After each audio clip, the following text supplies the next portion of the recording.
perkenalkan aku Jasmine. Aku Aira. Aku Alia. Nah, di kesempatan kali ini nih kita bakal bahas topik yang kayaknya tuh bakal relate banget sama kita sebagai remaja, yaitu circle pertemanan itu support system atau justru malah toxic.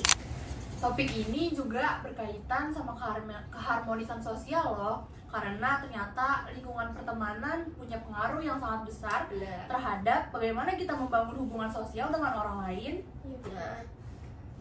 Nah, kalau ngomongin harmoni sosial, biasanya orang mikirnya tentang masyarakat luas gak sih? Iya, bener Ay. Padahal sebenarnya harmoni sosial bisa dimulai dari hal kecil, termasuk circle pertemanan. Nah, aku setuju banget sama Alia karena circle itu tempat kita paling sering berinteraksi, iya nggak sih? Iya, Kita tuh bener paling banget. sering interaksi sama teman-teman kita kan.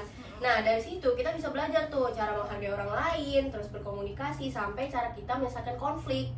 Nah, sekarang aku mau nanya nih Ay sama kamu, kalau menurut kamu circle pertemanan yang sehat itu kayak gimana sih? Iya. Menurut aku sih circle sehat itu bukan berarti harus selalu setuju satu sama lain, tapi lebih ke lingkungan yang bikin kita nyaman jadi diri sendiri. Misalnya saling support, gak suka ngejatuhin, dan bisa menghargai pendapat kamu. Setuju.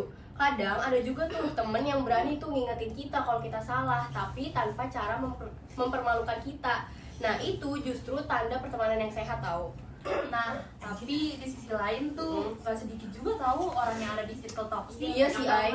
Ya kan, kayak misalnya tuh suka body shaming, suka dibanding-bandingin, terus dijadiin bahan bercandaan, atau bahkan dikucilkan. Bener sih. Nah, yang bahaya tuh kadang toxic friendship dianggap normal dengan alasan kan cuman padahal kalau bikin orang sakit hati atau gak nyaman terus-menerus itu udah bukan bercanda lagi gak sih? Iya, dan itu tuh dampaknya juga nggak kecil karena banyak orang tuh jadi insecure, jadi overthinking, bahkan mereka tuh kehilangan kepercayaan diri, bahkan mereka juga takut buat bersosialisasi lagi. Nah, dari situ tuh harmoni sosial udah mulai rusak kan. Kayak karena lingkungan yang harusnya jadi tempat aman malah penuh jadi tempat yang penuh tekanan dan juga konflik. Bener, Ay. Nah, aku mau nanya nih Min, Ya. menurut kamu kenapa banyak orang tetap bertahan di circle yang toxic? Kenapa banyak orang yang tetap bertahan di circle toxic?